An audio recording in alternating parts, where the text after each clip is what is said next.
तरुणांच्या अगदी हृदयात असणारे एक प्रख्यात असे अभिनेते रमेश परदेशी उर्फ पिट्या परदेशी, अख्ख्या महाराष्ट्राला पिट्या परदेशी ओळखतात।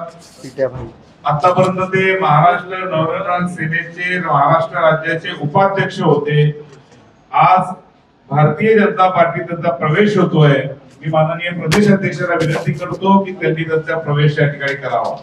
भारतीय जनता पार्टीचा, भारतीय जनता पार्टीचा त्यांच्यासह त्यांचे जे सहकारी या त्यांचाही प्रवेश या ठिकाणी होतोय। चित्रपट क्षेत्रात एक चांगलं संघटन त्यांनी उभं केलंय, ते आज भारतीय जनता पार्टी बरोबर येत आहे। आपल्या केंद्राचे मंत्री आदरणीय मुरलीधर मोहोळ आणि आपले राज्याचे मंत्री आदरणीय चंद्रकांत दादा पाटील यांच्या नेतृत्वावर विश्वास ठेवून माननीय प्रदेश अध्यक्षांच्या हस्ते आज या ठिकाणी आता प्रवेश होतोय।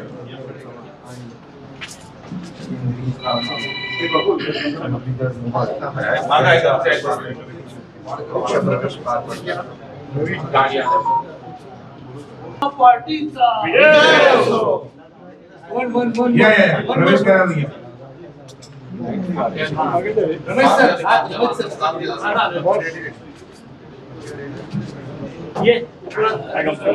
रमेश सर अण्णांबरोबर इकडे एक फोटो एक फोटो घ्या सर, एक फोटो मीडिया बाईट बाहेर घे, बाईट बाहेर घे, बाहेर घे ना, बाहेर पोडियम वर घे, एक फोटो घेऊ अण्णांबरोबर रमेश परदेशी हे राष्ट्रीय स्वयंसेवक संघाचे अत्यंत निष्ठावान असे स्वयंसेवक आहेत। लहानपणापासून बालपणापासून स्वयंसेवक आहेत। सर आज भारतीय जनता पार्टीमध्ये सगळ्यांना नमस्कार आणि जय महाराष्ट्र। मी बालपणापासूनच राष्ट्रीय स्वयंसेवक संघाचा स्वयंसेवक आहे, परंतु महाराष्ट्र नवनिर्माण सेना चित्रपट सेनेबरोबर आणि माननीय राजसाहेबांबरोबर गेली 20 वर्ष काम करत होतो। आत्ता बदललेली राजकीय परिस्थिती आणि हे सगळे बघता कलाकारांना, मराठी सिनेमाला, मराठी कलाकारांना न्याय देण्यासाठी म्हणून आणि कुठेतरी माझ्यावरती असलेले राष्ट्रीय स्वयंसेवक संघाचे संस्कार हे मला खुणावत होते, म्हणून आज मी जाहीररित्या भारतीय जनता पार्टीमध्ये प्रवेश करतोय।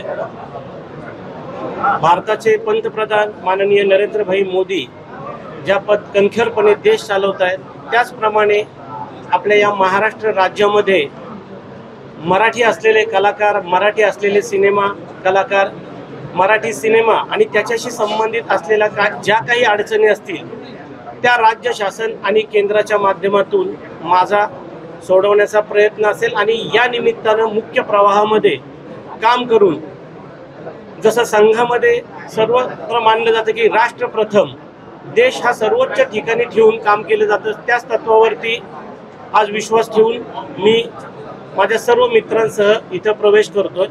मात्र तुम्ही ज्यावेळेस खरं तर हा पक्ष प्रवेश करतायत, मात्र तुम्ही संघाच्या कार्यालयामध्ये गेला, संघाच्या युनिफॉर्म मध्ये तुमचे जेव्हा फोटो सगळे बाहेर आले, त्यानंतर खरं तर राज ठाकरेंनी तुम्हाला बैठकीत सुनावला, त्यानंतर तुम्ही बाहेर पडला, अशी देखील चर्चा झाली। काय नेमकं ते झालं? नाही, कसं आहे सर की मी संघाचा स्वयंसेवक आहे हे मी कधीच लपवलेलं नाही आणि मी माननीय राजसाहेबांबरोबर गेली 22 वर्ष काम करतोय। सोशल मीडिया आत्ता 15 वर्ष आले, त्यामुळे त्याच्यावरती तुम्ही जर पाहिलं तर प्रत्येक दसऱ्याच्या संचलनाचा माझा फोटो असेल, कारण कुठल्याही बाकी उत्सवाचा संबंध येत नाही।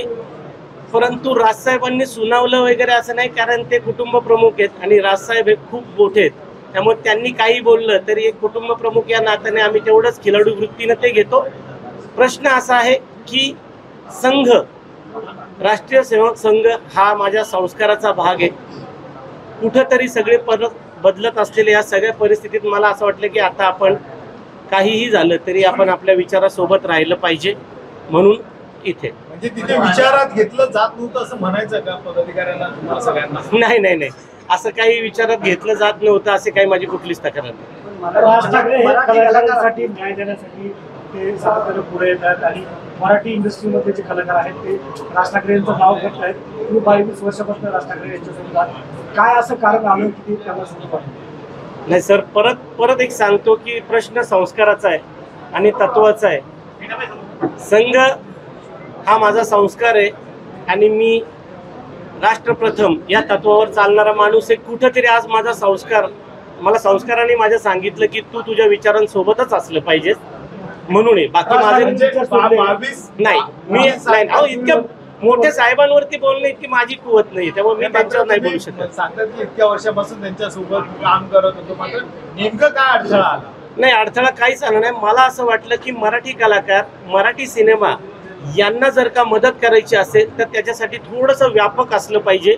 आणि जसं की आता पाहतो की आपण राज्यामध्ये भारतीय जनता पार्टी युती सरकार आहे, तसंच देशात आहे. मला असं वाटलं की या माध्यमातून मी या महाराष्ट्रातल्या मराठी कलाकारांसाठी अजून जास्त चांगलं काम करू शकतो. भारतीय जनता पार्टीची आहे म्हणून तुम्ही जॉईन केलं? सॉरी, फक्त भारतीय जनता पार्टीची आहे म्हणून तुम्ही जॉईन केलंय? मी भारतीय काम करण्यासाठी तुम्ही म्हणताय? नाही असं नाही, कारण ते प्रभावीपणे आता काम करतात संपूर्ण देश आणि राज्यामध्ये. शेवटी एक लक्षात घ्या, कलाकारांच्या पाठीशी जो उभा राहतो तो कलाकारांचा. जसं तुम्ही माननीय राजसाहेबांबद्दल बोलले, ते कायमच कलाकारांच्या मागे उभं राहतात, मराठी कलाकारांच्या मागे उभं राहतात. त्यामुळं फक्त त्याला व्यापक स्वरूप, जसं की आता फक्त कलाकार म्हणजे पडद्यावर काम करणारे कलाकार नसतात, हजारोंच्या संख्येनं बॅकस्टेजला काम करणारे कलाकार आहेत. त्यांच्या अनंख्य अडचणी आहेत आणि त्या अडचणी कुठेतरी सोडवण्यासाठी तुम्हाला राजदरबारी हे जावंच लागतं. तुम्हाला त्या सिस्टीमचा भाग असावं लागतं. त्या सिस्टीमचा तुम्हाला कुठे ना कुठेतरी त्या कलाकारांसाठी मदत करताना उपयोग होतो. म्हणून काय अजेंडा घेऊन आला तुम्ही? राष्ट्रप्रथम. मनसेमध्ये तुम्हाला पद होतं, आता भाजपाकडून काही जबाबदारी देण्यात आलेली आहे का? नाही सर, आता फक्त प्रवाहात आलोय, आता पुढे बघू. धन्यवाद.